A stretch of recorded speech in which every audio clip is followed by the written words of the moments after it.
They left me at the airport with a plastic bag of pills, a tourist brochure, and no passport.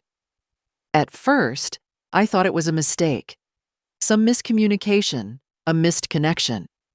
I waited outside the arrivals area in Faro, Portugal, thinking they'd turn the car around. They'd gone to check something, to fetch coffee, to fix the hotel mix-up. But the sun moved across the sky, and still no one came back. It wasn't until I tried to call my daughter that I noticed my phone no longer worked. No signal, no credit, no roaming. Just the black screen staring back at me like it knew something I didn't. I asked a man in a blue shirt if he spoke English.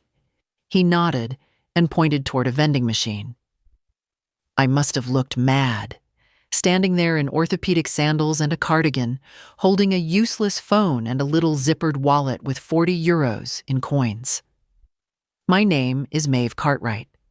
I am 78 years old. I have lived in the same house in Reading for 51 of those years.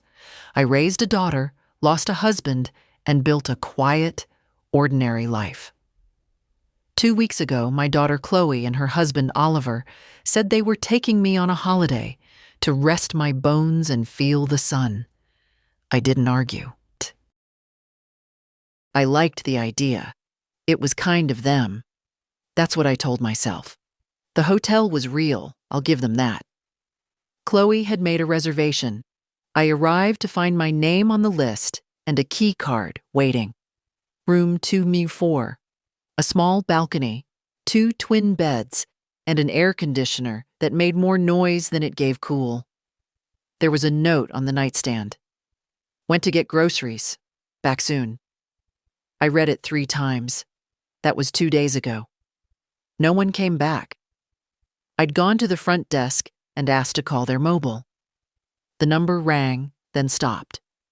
I asked again the next morning, and again the next evening. Eventually, the receptionist said, with a strained smile, "There is no answer, madam." She stopped looking me in the eyes. I didn't cry. Maybe I should have. But something in me had gone cold. Or perhaps, not cold, clear. On the 3rd day, the hotel manager came to me. He looked uncomfortable, like he was about to fire someone. "Mrs. Cartwright," he said, "there is a situation. The room, it is no longer paid." I nodded, as if I had expected that. And I think I had. Somewhere deep down, I had known. They'd brought me here to get rid of me. That evening, I gathered my things, what little I had, and sat in the hotel lobby, pretending to read a paperback someone had left behind. I waited until the staff shift changed, then quietly walked out. No one stopped me. No one asked anything. I had 40 euros, a passport that was no longer in my purse, and a daughter who had, by all signs, decided I was no longer necessary in her life. At a public bench near the marina, I sat and watched the lights across the water. People walked by, laughing, holding hands, licking melting ice cream cones. A dog barked. A man sang badly to a woman who was half listening. No one noticed me. There was something oddly freeing in that. No one expected anything from me anymore. Not Chloe, not Oliver, not even the bank, because I just knew, they'd found a way to get into my accounts. I felt the emptiness where my bank card had been. I always kept it tucked behind my ID. Both were gone. And yet, I didn't panic. Not yet. I don't know if it was pride or shock or age, but I sat there for a long time, thinking, replaying things.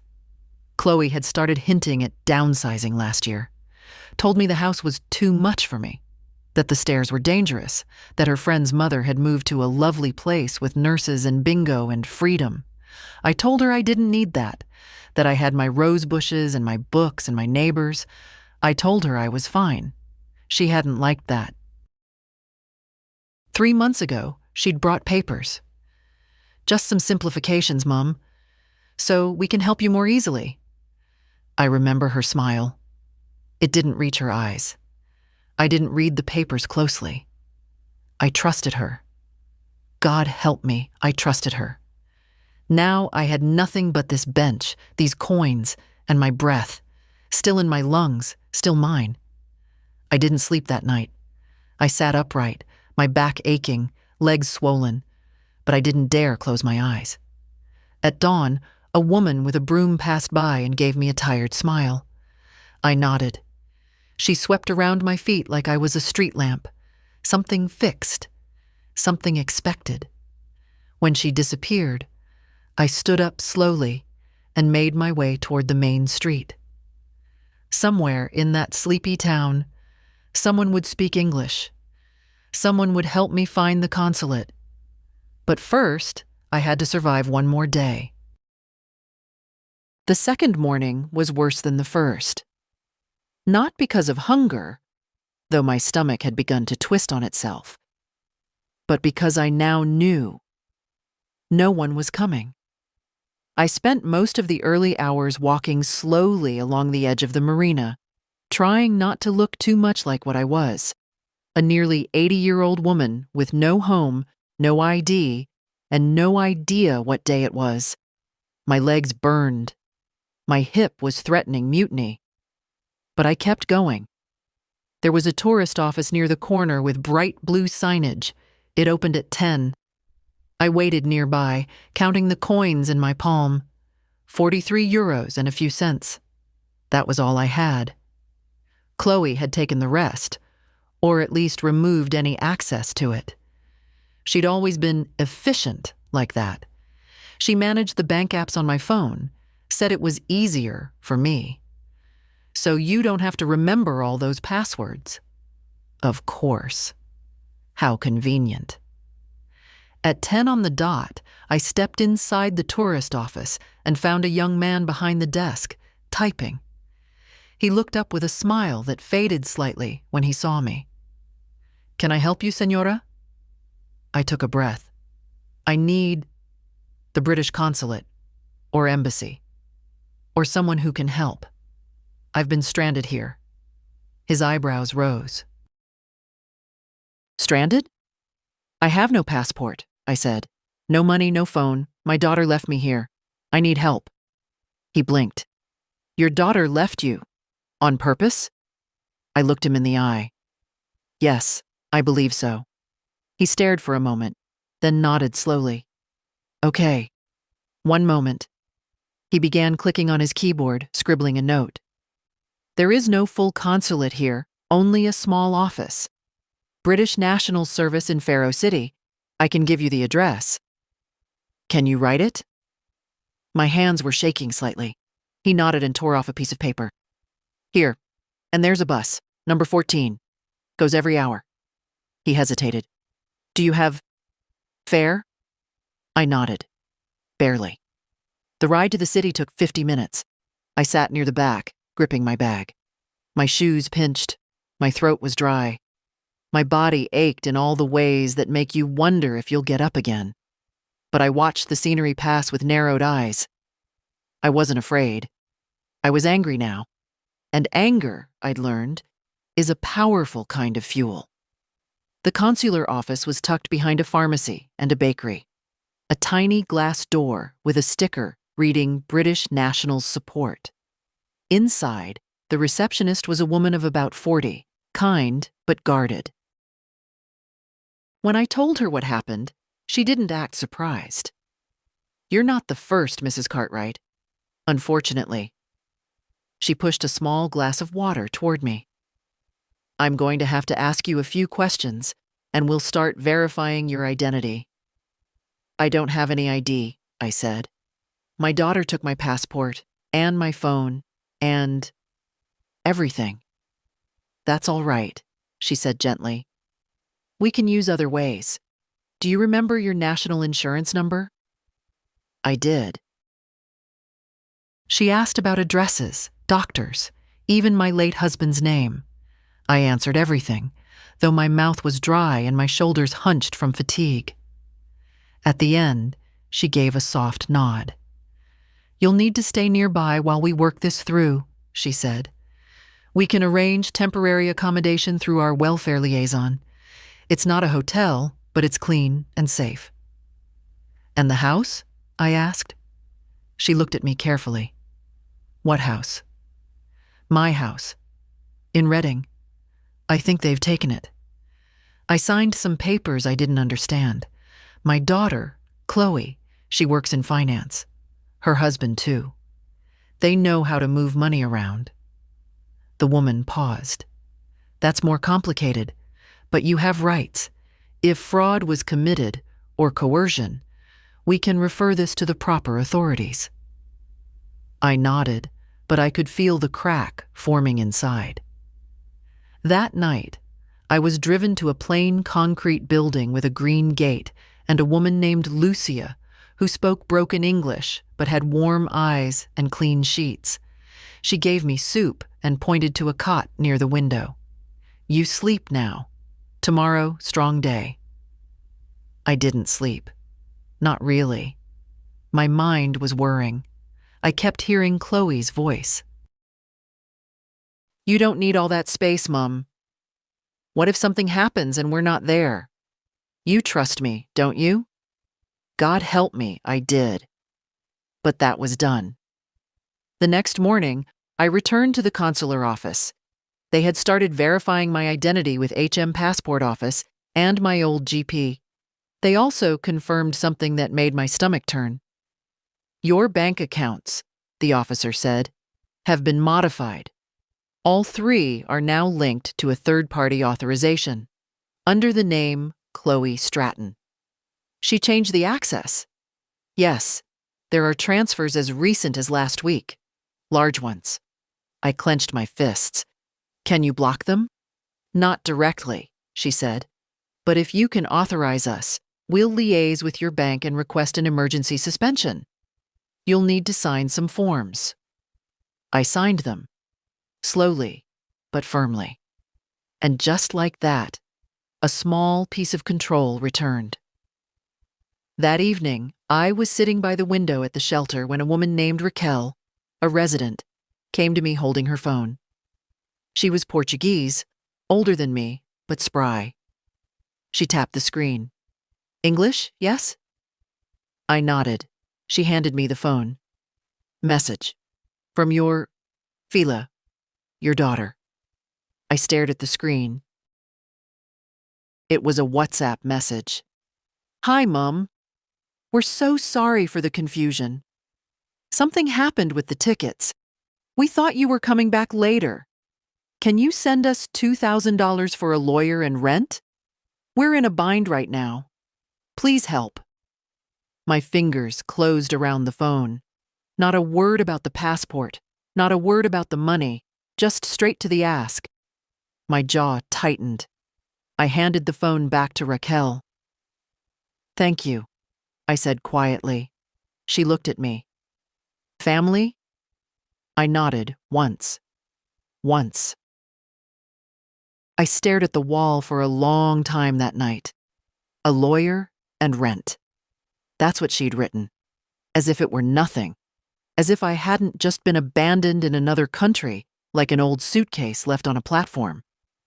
I remembered the wording exactly. "We're in a bind right now. Please help."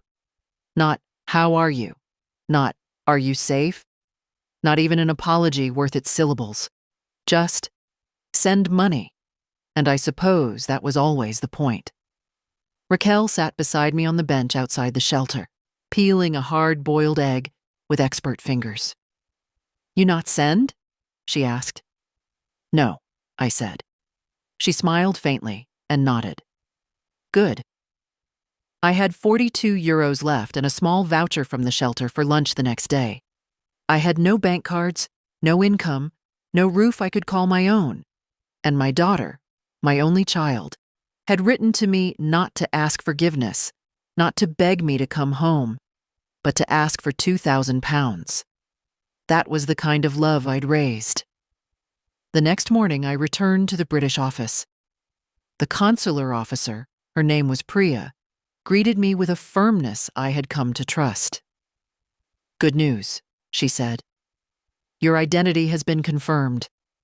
HMPO is issuing an emergency passport. It will take 48 hours. Once that's done, we can book you a seat on a flight home. There's a fund for vulnerable returnees, and you qualify." I nodded slowly, the relief not yet finding a place to settle. "And the accounts?" "We've contacted your bank," she said. "They flagged suspicious activity going back several months.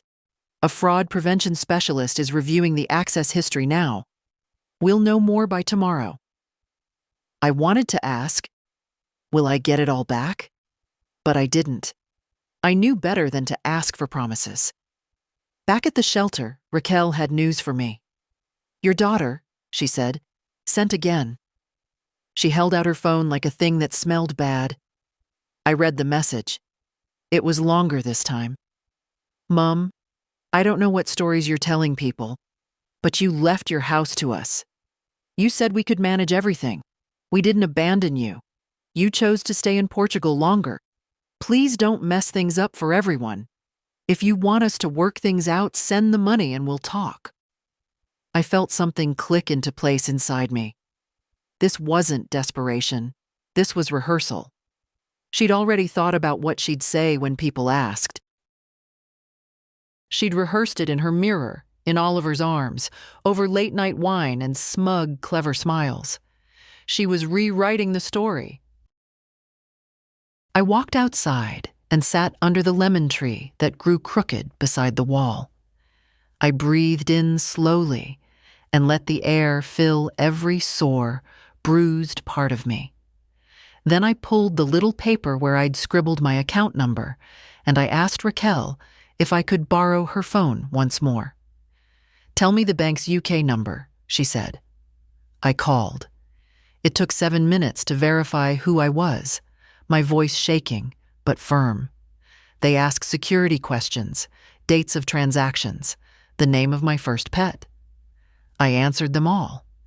They told me they saw suspicious logins from devices that were not mine. One from an iPad in Surrey, another from a laptop in a different name, accessed using parental permission settings. "She used my trust," I said flatly. "We'll lock the accounts immediately," the specialist said. "You'll receive confirmation by text and email once we've restored your access." "I don't have either at the moment," I said. "Can you send them to your branch in Reading? I'll collect them when I return." He hesitated. "Are you safe, ma'am?" I swallowed. "Yes, I'm safe, just not home yet." He paused again, then said quietly, "I'm sorry this happened."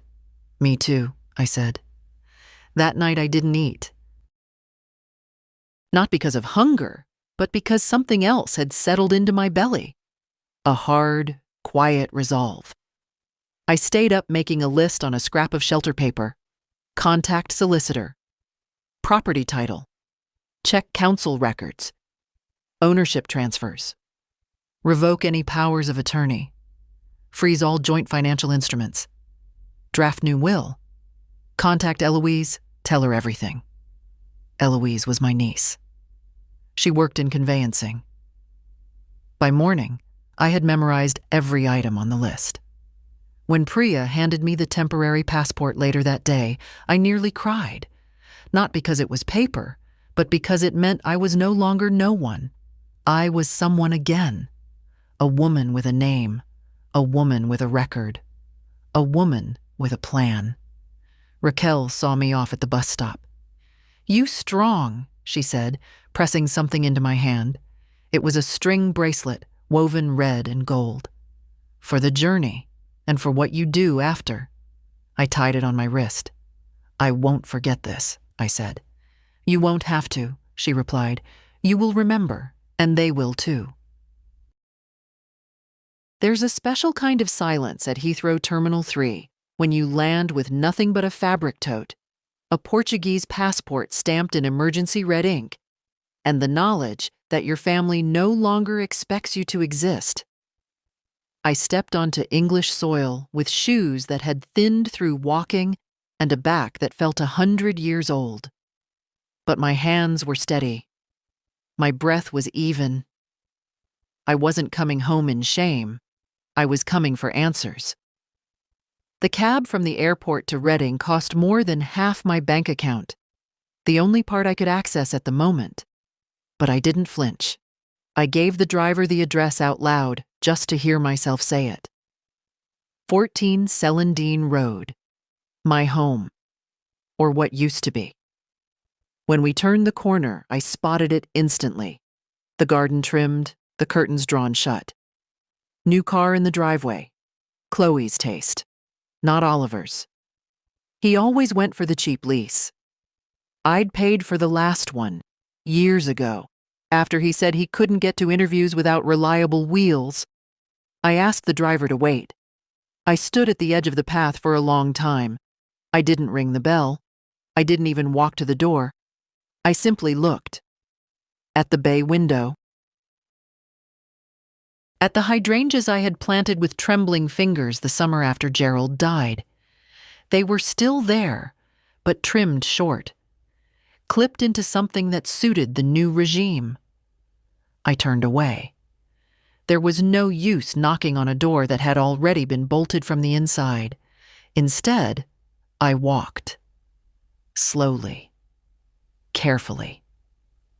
Toward the solicitor's office 3 streets down, the same one Gerald and I had used when we first bought the house, when we made our wills, when we made plans for a future that didn't include betrayal. Miss Statham was still there, older, with a different hairstyle, but sharp as ever. "Maeve Cartwright," she said, blinking twice. "I heard you were abroad." I smiled faintly. Apparently so did everyone. She led me into her office, and I told her everything, quietly, plainly, without theatrics. I didn't need to cry. She understood. That's the thing about good women. They can read your scars without you taking off the bandages. When I finished, she opened a drawer. "Your file was updated 3 months ago," she said, frowning. "Transfer of title. Signed and witnessed." "To whom?" I asked, though I already knew. "Chloe Stratton," she replied. "Sole ownership." "You signed a gift deed." I took a breath. "Did I?" "You did. It's filed and notarized. But," she tapped the paper, "it's thin. No independent legal advice noted. No verification of mental capacity. It's risky, especially if you contest it." "I'm contesting it," I said. "Then we begin there." She walked me through the process, challenging a transfer, claiming undue influence, freezing the asset through a caution notice. It would take weeks, maybe months, but it could be done. "I'll need a place to stay," I said. She nodded. "There's a women's accommodation trust in town, temporary but safe. We'll coordinate." By the time I left her office, the sun was down. I had no keys, no kitchen, no books to stack by the bed, but I had a folder. And for now, that was enough. The trust housing was tucked above an old charity shop, narrow hallways, shared bathrooms, kind-eyed women who didn't ask questions. The woman at reception handed me a pillow and a teacup. "You'll be fine here," she said. I believed her. The next morning, I walked to the bank, my bank, where Chloe had once insisted I give her joint access, just in case something happened. Something had, in fact, happened. The branch manager looked uncomfortable. "Yes, we've processed the suspension," he said, tapping on the screen. "The third-party mandates have been revoked, pending investigation. There's a fraud review open." "Do I have access to anything?" "Your pension account and 1 savings account. The rest is locked until the inquiry concludes." "How much is in the pension account?" £8,700. I nodded. It was enough. Enough to live. To fight. to not have to beg. Before I left, I had them print every transaction Chloe had made in the last 6 months, page after page. Payment for a landscaping company, home furnishings, $3,000 for a business retreat to Mallorca, all under my name. I folded the printout into my folder. Outside, I sat on a bench and watched traffic pass. Then I opened my little flip phone, a replacement provided by the consulate, and dialed the only number I still knew by heart. Eloise, my niece. She answered on the second ring. Maeve? Yes, love. A pause. Then softly. Are you back? I'm back. Oh, thank God. I didn't know what they'd done. I asked Chloe where you were, and she said you extended your holiday. But something felt wrong. Something was wrong. She exhaled. Where are you? Reading. I'm coming now. And for the first time in weeks, I felt something warm move inside me. Not hope, but proof. Proof that I wasn't invisible after all. Eloise arrived within the hour, breathless, in trainers and a coat she hadn't buttoned properly. She looked older than I remembered, but maybe that was the mirror in me. The mirror that had seen too many weeks of disbelief, too many truths that should have arrived years ago. She had Gerald's nose and my mother's impatience. She hugged me like I was a human being, not an obligation. I knew it, she whispered. I knew something was wrong. The way Chloe dodged my questions. The messages. She said you were extending your trip because you were finally relaxing. I pulled away, looked at her face. You knew they were up to something? I didn't want to believe it, she admitted. But Mum warned me. Said Chloe was always looking at the world like a ledger. What's owed, what's due, what's inconvenient. I didn't know her mother had said that, but I was grateful someone had seen the cracks before they split open. I need help, Eloise, I said plainly. Not pity, not comfort. I've had enough of both in doses that meant nothing. I need legal clarity, financial protection, and information. You've got it, she said without blinking. We went straight to her office, a small, square building near the canal where the wallpaper peeled at the corners, but the minds inside were sharp. She specialized in conveyancing, yes, but she also knew enough about probate and property fraud to understand exactly what was at stake. She read through the gift deed, then she read the account statements. Then she sat very still for a long time. They've been draining you slowly, she said. For almost a year, under the radar, quiet amounts at first, then bolder. And I let them. No, she said firmly. You trusted them. That's different. The next 2 hours were all action. She drafted a letter of claim to contest the property transfer. She contacted the land registry to lodge a caution notice. It would freeze any future dealings with the property until my challenge was resolved. You're still legally alive, she said, tapping the screen. Still legally competent, and that gives you power. She helped me set up a new bank account under a new email. No joint access. No online approvals without biometric ID. From now on, she said, everything goes through you. By the time I returned to the accommodation that evening, I felt something I hadn't felt since I'd first landed in Faro. Solidity. Not peace, no. That was too far away still. But something like ground beneath my feet again. The next morning, I opened my phone to see a new message. From Chloe. Mum, we heard you're back. Can we meet? There's been a massive misunderstanding. We want to clear the air. Please don't escalate things. Think of the family. I stared at it. Escalate? I'd been left without a passport in a foreign country. They'd drained my accounts, rewritten ownership of the house I lived in for half a century. And now, when I refused to disappear quietly, I was the one escalating. I didn't reply. Instead, I called Priya at the consulate and asked if they had finished processing the fraud documentation.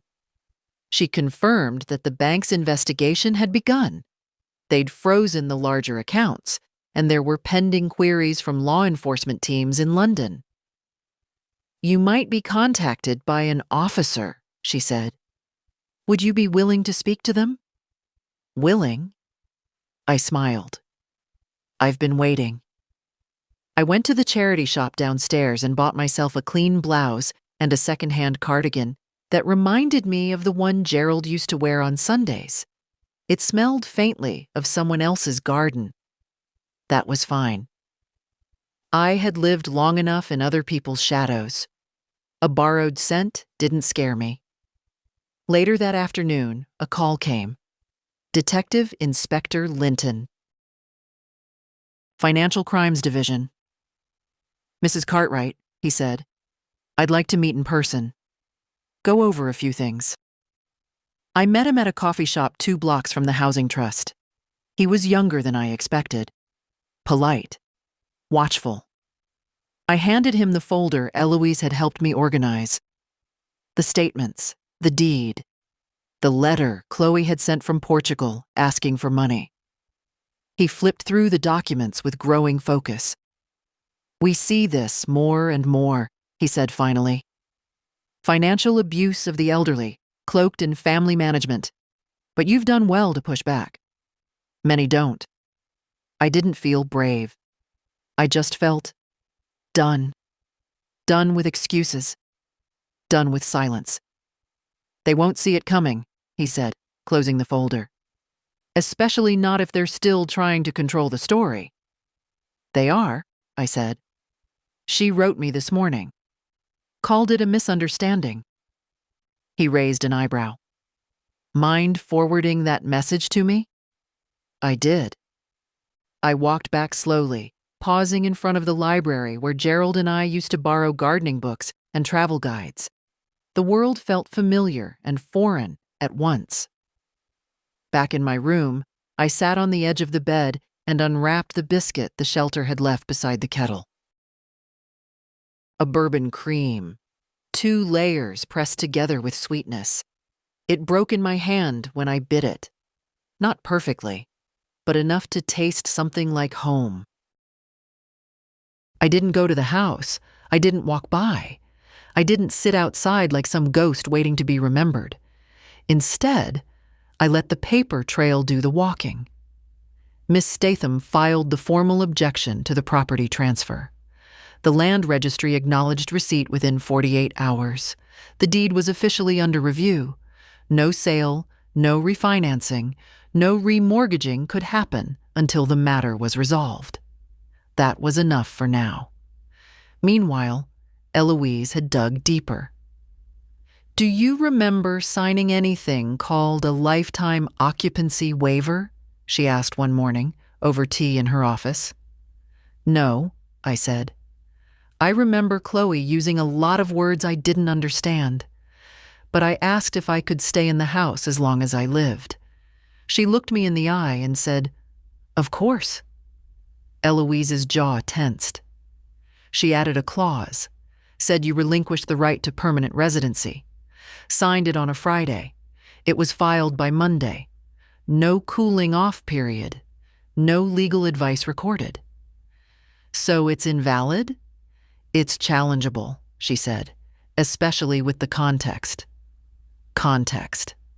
That was the polite word for abandonment, manipulation, and soft-spoken betrayal. The bank sent a letter confirming that all accounts had been placed under direct review. Chloe's access was fully revoked.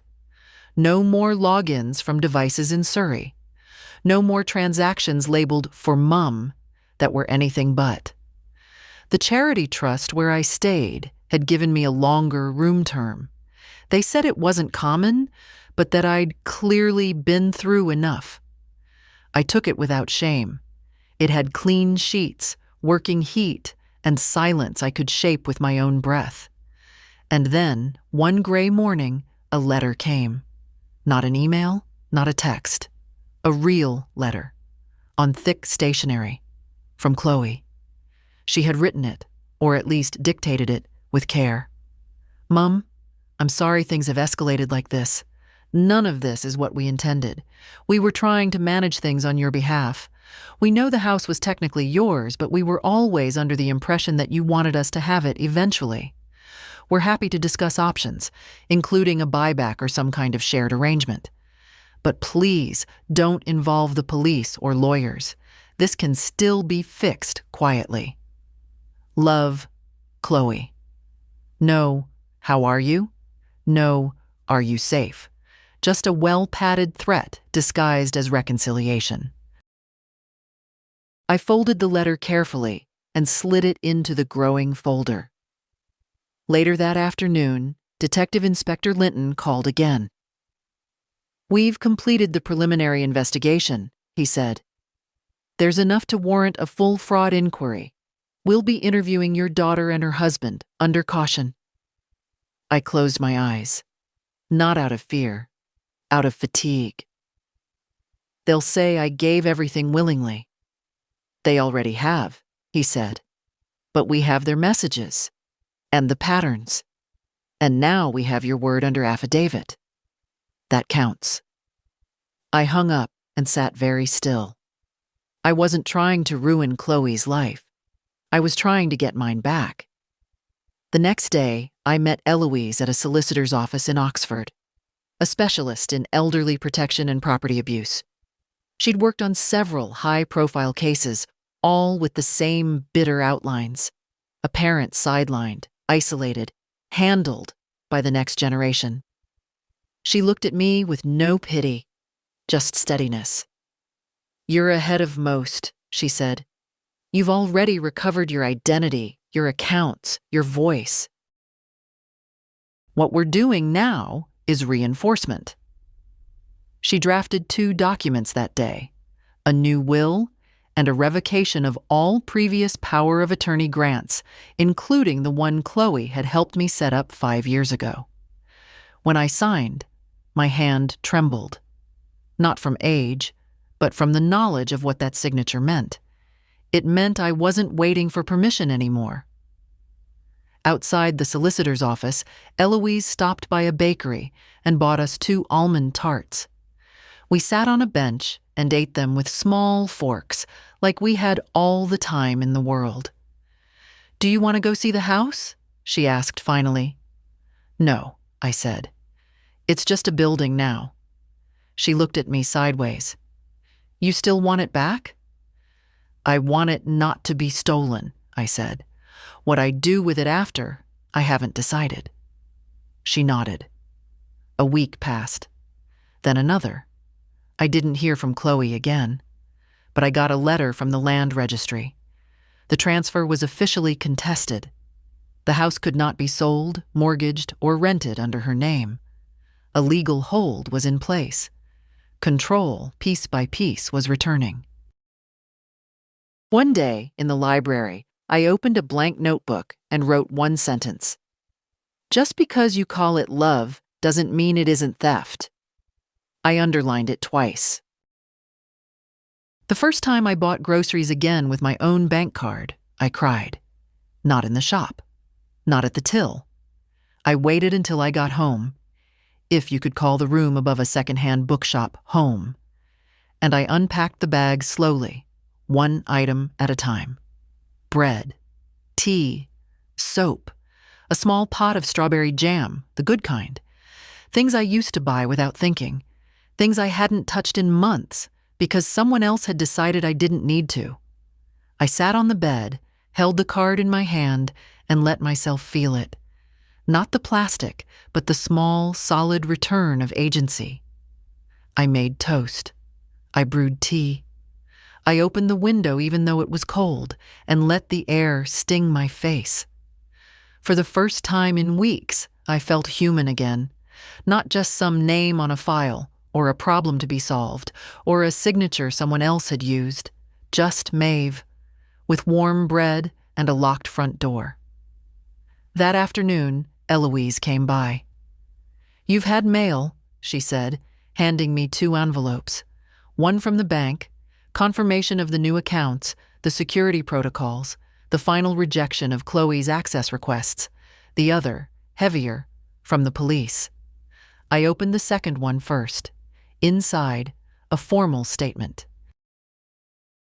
The fraud case had officially been opened. Interviews were underway.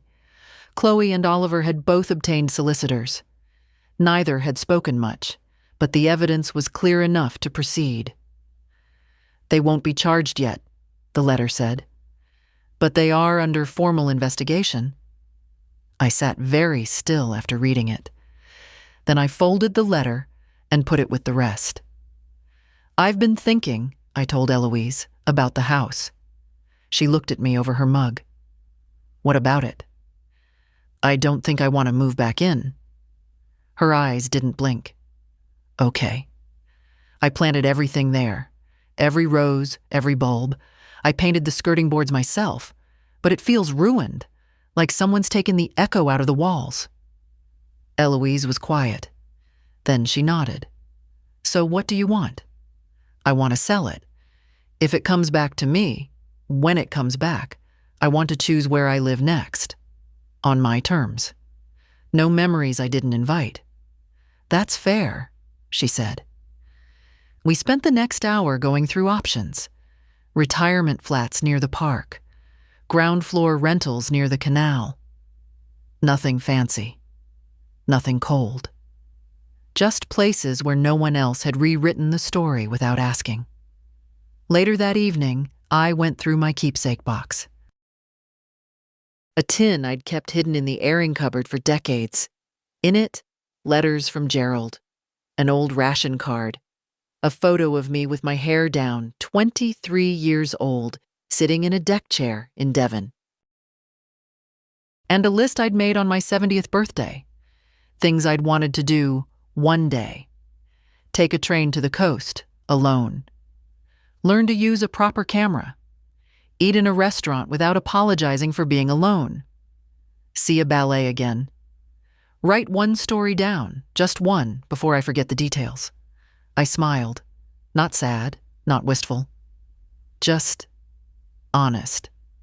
7 years late, maybe. But I wasn't dead yet. The next day, Eloise drove me to the council office to register my new address. On the way back, we stopped outside the house. My house. Chloe's car wasn't there. Neither was Oliver's. A sign stood on the lawn. Under legal dispute. Entry subject to court consent. It was real now. The system had caught up. "You want to go in?" Eloise asked. "No," I said again. "That chapter's closed." She hesitated. "There's something I haven't told you." I turned to look at her. "I spoke to Toby," she said. "Chloe's son. My grandson, the one I hadn't seen since he was 16. He used to help me bring in the bins, used to eat biscuits at my kitchen table and ask questions about Gerald's medals. He asked me what was going on, said no one was telling him the truth. So I told him." I swallowed. "He said he's sorry. Said he didn't know what they'd done, that they told him you'd got confused and didn't want to live there anymore." I didn't answer right away. "I gave him your number," she said. Still, I said nothing. That night, I turned the phone off. I wasn't ready. Forgiveness isn't something you owe just because the truth finally reached someone else's ears. It's something you offer when you decide it's time. And I wasn't there yet.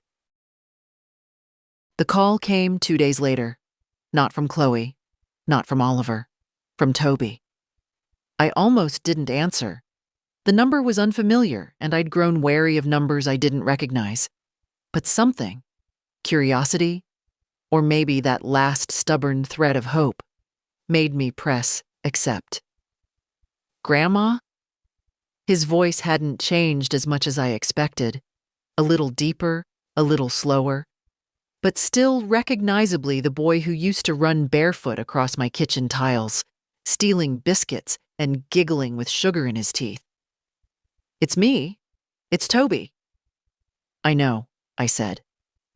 There was a long pause. I could hear him breathing, could almost hear the way he shifted the phone from one hand to another, like he used to do when nervous. "I didn't know," he said finally. "I swear I didn't know what they did." "They said I'd moved to Portugal by choice, didn't they?" "Yes." "And that I gave them the house?" He hesitated. "They said it was all agreed. That you wanted them to take care of everything. That you didn't want the stress." I let silence answer. "I didn't believe it completely," he added. "But I didn't ask. I didn't want to get involved. I thought it was family stuff." "Between you and Mom." "It was family stuff," I said quietly. "Until they made it legal, and then criminal." "I'm sorry," he said again. "I know," I replied. We sat in that silence for a few seconds longer, then he said, "Can I see you?" "Not yet." "Okay," he said, voice soft. "Whenever you're ready." He hung up. I stared at the phone for a long time after. He hadn't asked for anything. Not money, not forgiveness, just space to say I didn't know. And I believed him. Not because I was naive, that part of me had been burned clean, but because there was something in his voice that hadn't yet learned how to lie. Later that day, Eloise called with an update. "They've made their move," she said. "Chloe and Oliver have submitted a counterclaim. They're saying you voluntarily signed the house over as a gift in gratitude. They're calling the contest regrettable and distressing for everyone involved." I nearly laughed. "That's rich," I said. "They're also trying to claim financial damages," she added. "They say the reversal is causing emotional and reputational harm." "Good." She paused. "Do you want to respond publicly?" "No," I said.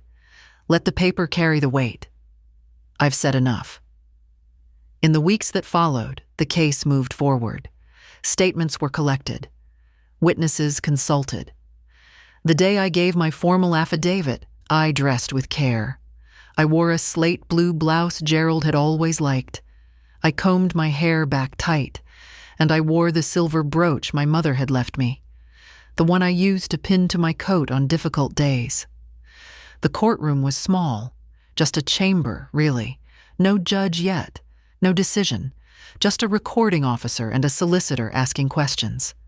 I told the truth, not with rage, not with tears, but with precision.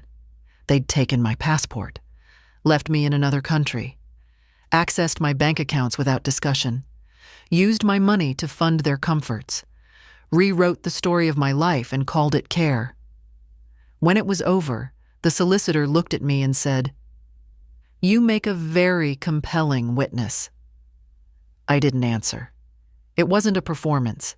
It was just my life. That afternoon, I sat in the library with a pen and the same notebook from weeks ago. I added a line under my list. Take back the parts of yourself that no one bothered to ask for. That night, a letter came in through the door slot at the accommodation. No stamp. No envelope. Just a folded sheet. Handwritten. "Mum, I don't know what's left to say. You're not answering. You've gone too far with all of this. You've embarrassed us. I still don't understand why you're doing it, why you're punishing us this way. Was the house worth ruining our relationship? Was the money more important than your daughter? Chloe." I folded the note once, twice, 3 times. Then I dropped it into the bin. It wasn't worth saving. Some things aren't a misunderstanding. They're a decision. A week after Chloe's note, a brown envelope arrived, this time official. Postmarked, stamped, and heavy in the hand. The name on the sender's address, Stratton and Co. LLP. Their lawyer. I opened it slowly, aware of the weight not just in the paper, but in what it tried to do. Wear me down with language, with tone, with formality masquerading as fairness.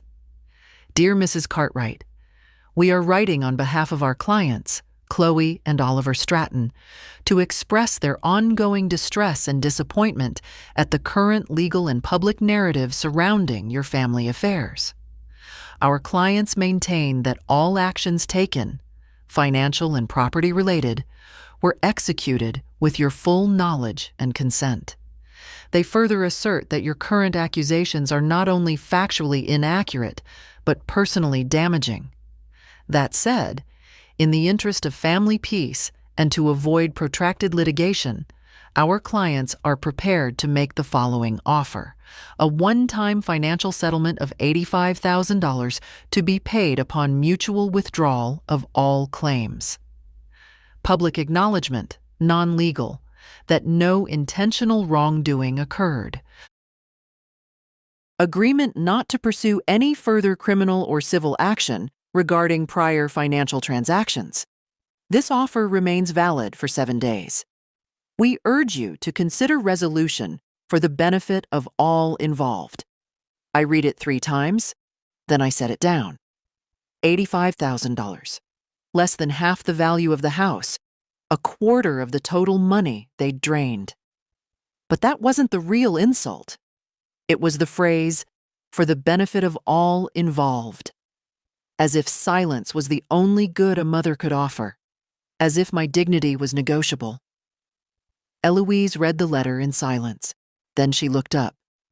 They're bluffing, she said. They're scared of court, scared of exposure. This is desperation in a legal envelope. I know, I said. Do you want to respond? I nodded. But not in writing, not yet. The next morning, I walked into town. Not toward the courthouse, not toward the bank, to a small cafe tucked behind the station. One Chloe used to love when she was at university. They served espresso in tiny cups and charged too much for pastries. I ordered tea and sat by the window. And then, with quiet certainty, I called the number at the bottom of the letter. A man answered. Too smooth, too polite.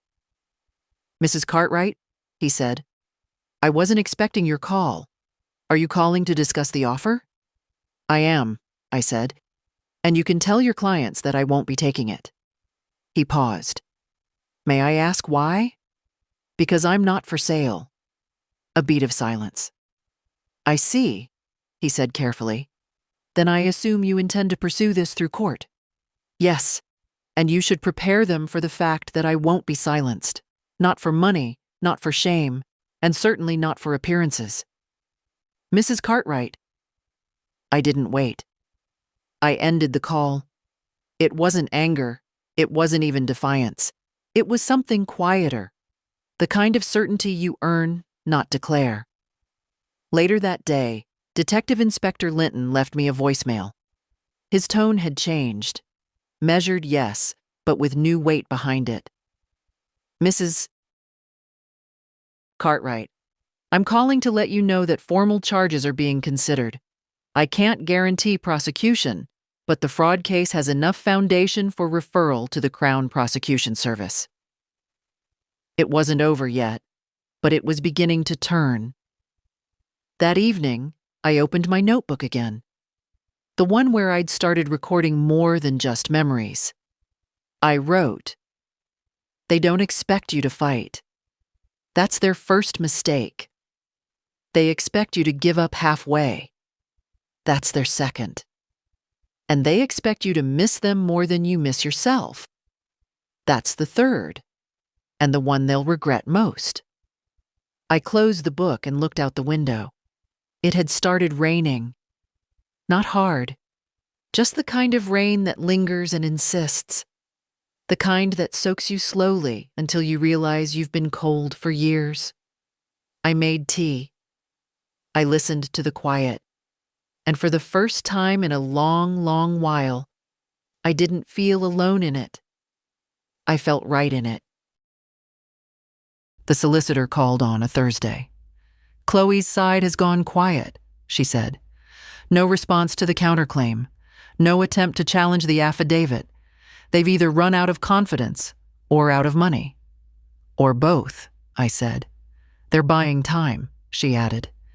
But time's on your side now. The phrase stayed with me. Not just because it was true, but because I had forgotten what that felt like. Time being form, not something I was running behind, chasing, begging for, apologizing to. I didn't answer Chloe's last message. Not because I wanted to punish her, because I had nothing left to explain. I had explained enough in years spent softening the truth so she wouldn't feel guilty. Enough in signatures I'd given with trust she hadn't earned. Enough in silence. The most expensive kind of gift a mother gives when she still hopes to be loved back. And now? Now there was nothing left to protect except myself. Detective Inspector Linton called the same afternoon. "We've passed the file to CPS," he said. "They'll decide whether to pursue criminal charges."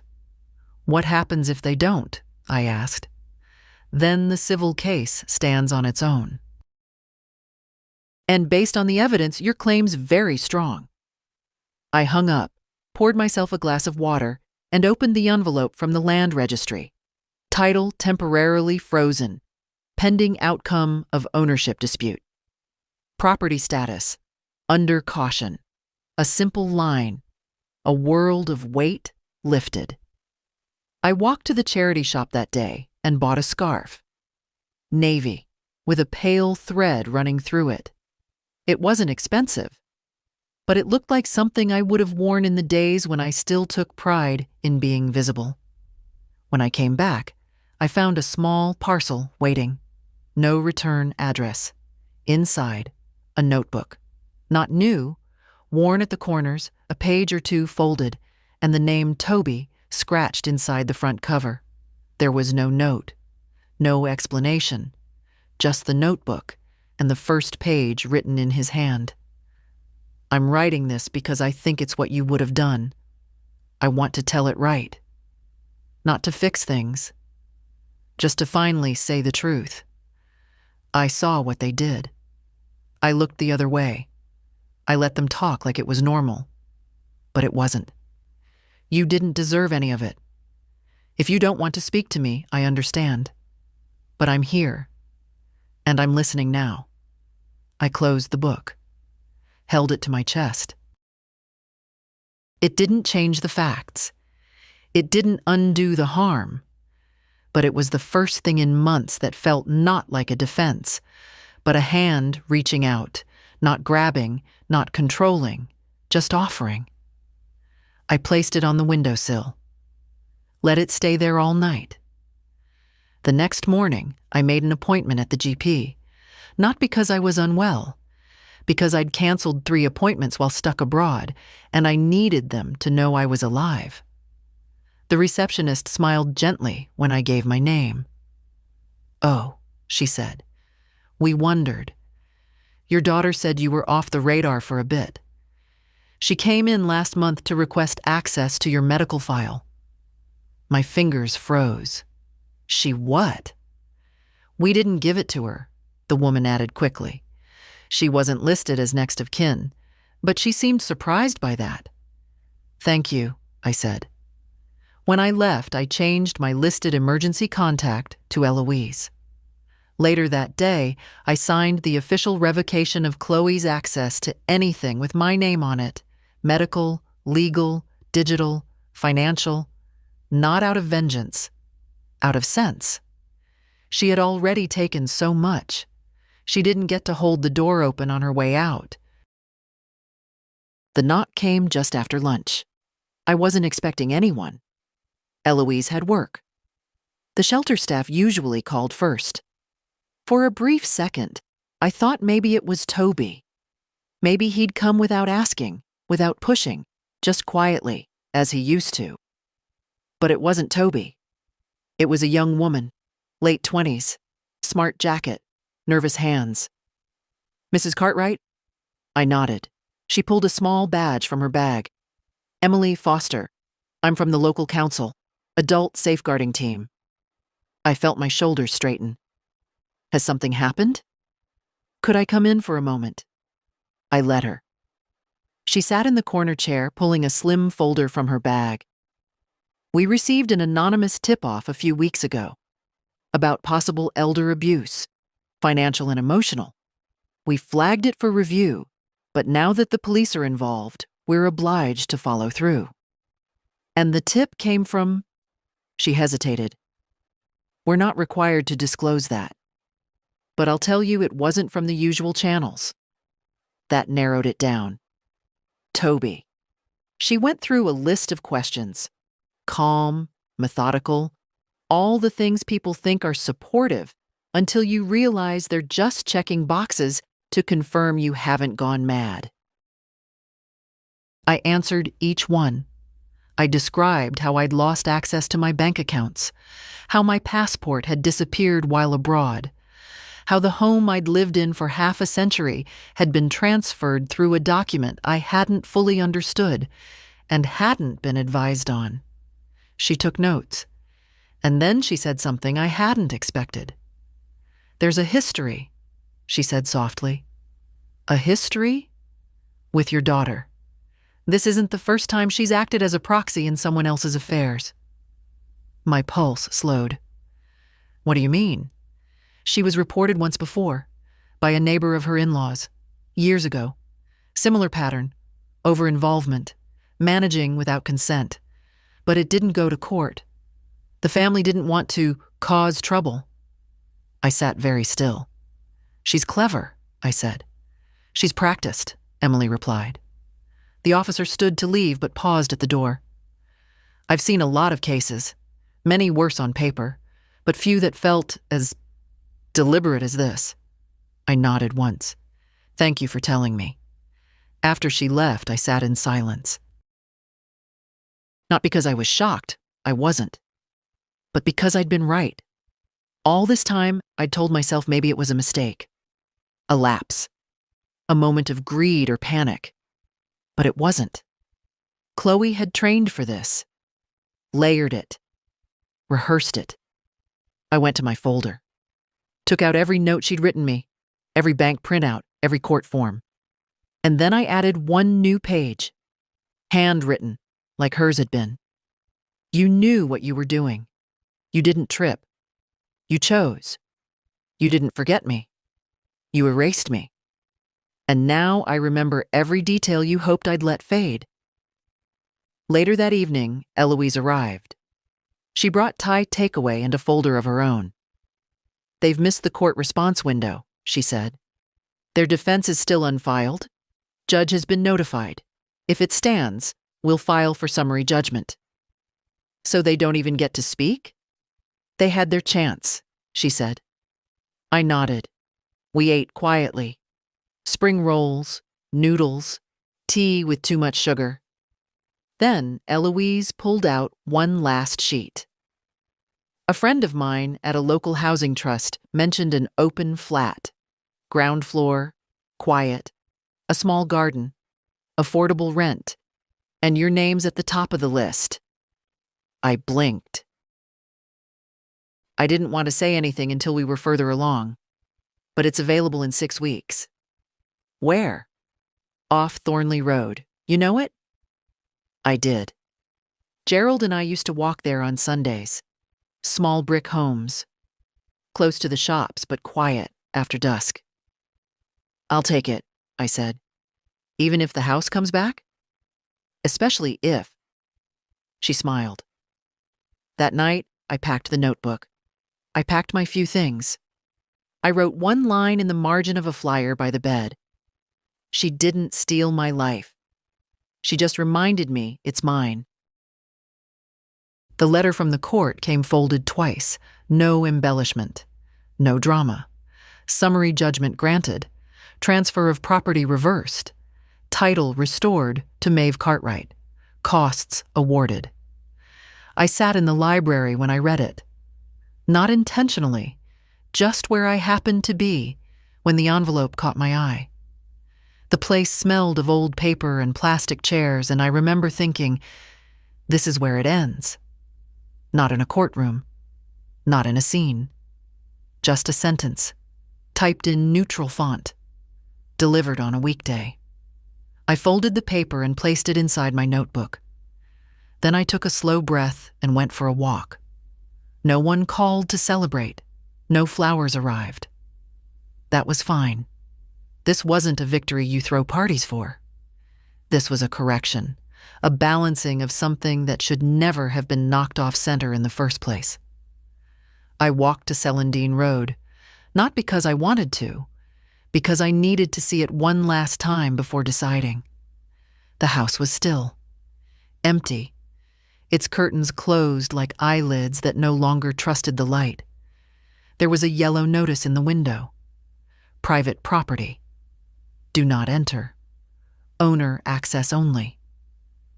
I didn't have keys, but I didn't try to go in. Instead, I stood across the street and watched it the way you might look at a photograph of someone you once loved and no longer knew. The roses were overgrown again. The side gate hung slightly off its hinge. The front step had a crack I didn't remember. Chloe must not have noticed, or didn't care. Either way, it wasn't mine to worry about anymore. It was my name on the title again, but that was all. Back at the housing trust, Eloise came by with a small gift. Keys wrapped in tissue paper. "Thornley Road's ready for you," she said. I took them. They were simple. 2 identical silver cuts, one for the door, one for the latch. "I'll come by Saturday," she said. "Help with your things."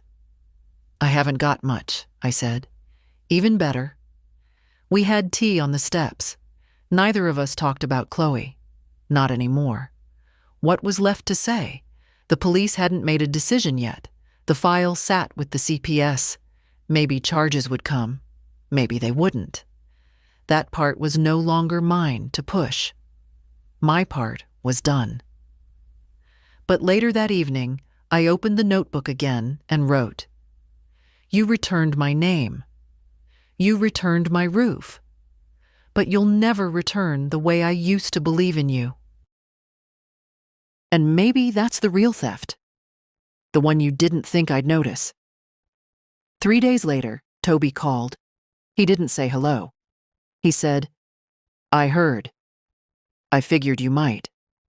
They're furious," he said quietly. "Mum says you've humiliated them." I let the silence sit. "She says you poisoned me against her," he added. "I haven't said a word." "I know," he said. "That's what makes it worse, I think." There was a long pause. "I found your old piano books," he said. "In the attic. She was going to throw them out. Did she?" "No. I took them." Another pause. "Can I visit?" I didn't answer right away. Then I said, "When I've moved." "Okay. And only if you bring the books." He laughed softly. "Deal." We said goodbye. I looked out the window. It was raining again. The kind of soft, persistent rain that doesn't ask permission, just arrives and keeps you company. I didn't cry. I didn't ache. I simply watched it fall and whispered, "Almost there." The flat on Thornley Road wasn't much to look at from the outside. Brick, square, a little tired around the gutters. But inside, it was mine. 2 rooms, low windows, a small patch of garden where mint had started to grow wild. The kitchen had a chipped counter, and the oven light didn't work, but it had a warmth the house on Celandine had lost long before I did. I moved in with a suitcase, a box of folders, a teapot, and a pillow. It was enough. Eloise helped hang the curtains. She brought a second-hand radio and a tin of Earl Grey. We unpacked in silence, the kind of silence that feels like care. When she left, she didn't say, "Call me if you need anything."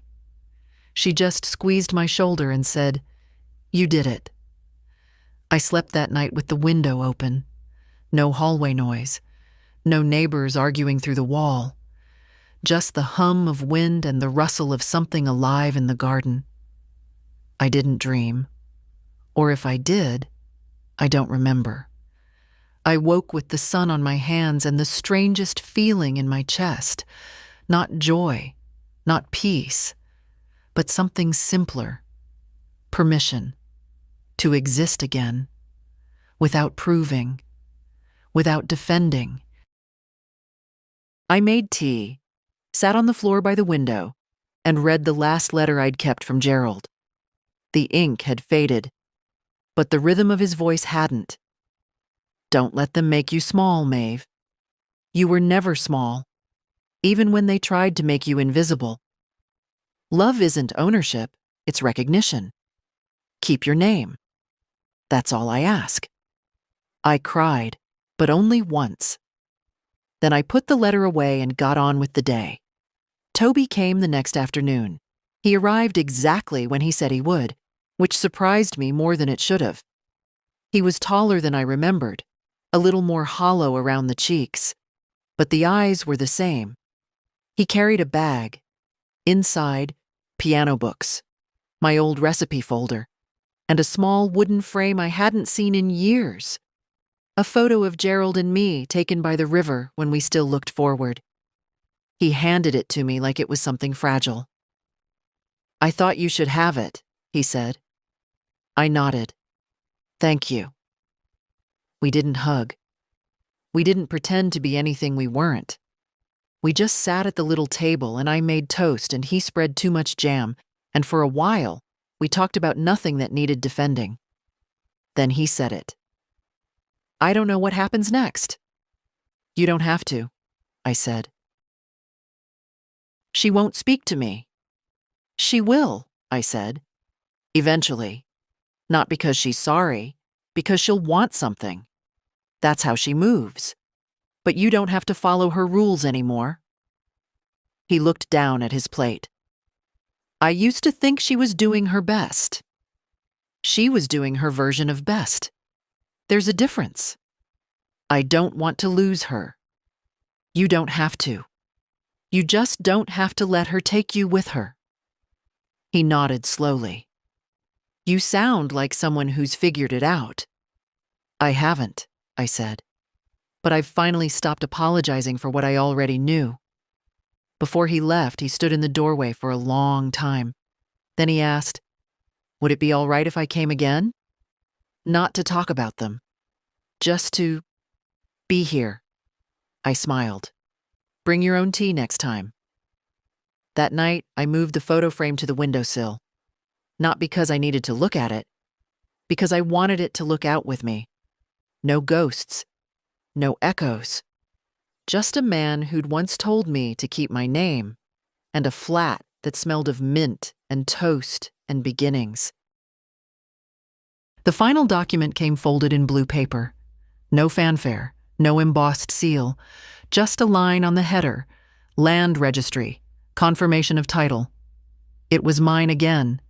No disputes, no conditions, no daughter's name tucked into a corner of the deed. Just me, Maeve Evelyn Cartwright. I placed the paper in my folder, closed the clip, and tucked it away in the drawer under the kettle.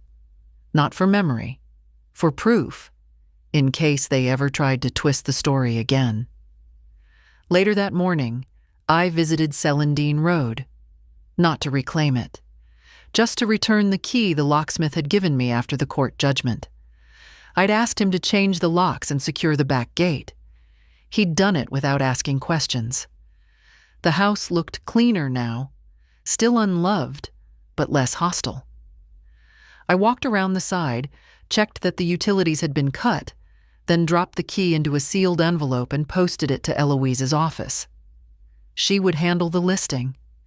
I'd asked her to price it honestly, not to bleed the buyers, but not to undersell either. I didn't want revenge through bricks. I just wanted it to be done. Back home, I made soup. Something simple.